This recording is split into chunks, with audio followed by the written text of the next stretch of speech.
In today's video, I'm going to teach you how to automate drop-down lists in Smartsheet.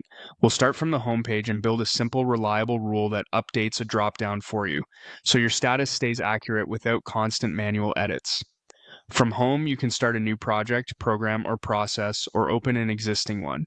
If Smartsheet highlights something under suggested that fits your needs, that's a quick way to jump in. If not, go to all workspaces to browse your folders, then open the workspace that contains the sheet you want to use. Once you're in the right place, click the sheet to open it. With the sheet open, click into the cell where you want the drop-down to be automated. Type an equals sign to begin a formula. That equals sign tells Smartsheet to switch into formula mode and gives you helpful hints as you type. For this walkthrough, we'll set a status that flips between ready and not ready based on a simple trigger. Enter a formula like F, trigger column at row equal 1, ready, not ready. Replace trigger column with the exact name of the column you're checking.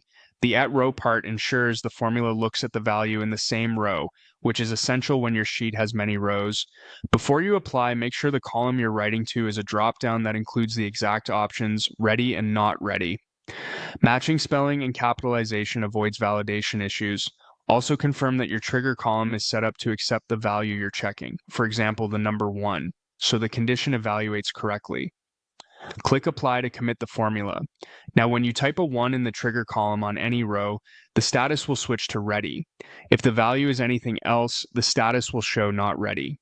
This gives you a clean, consistent rule that keeps your dropdown aligned with your data as it changes.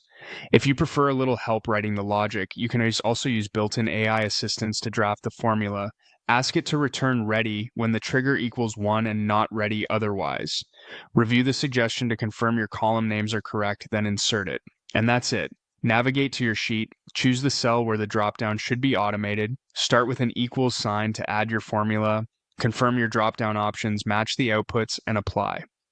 With this in place, your dropdown values update themselves, saving time and reducing errors as your work progresses.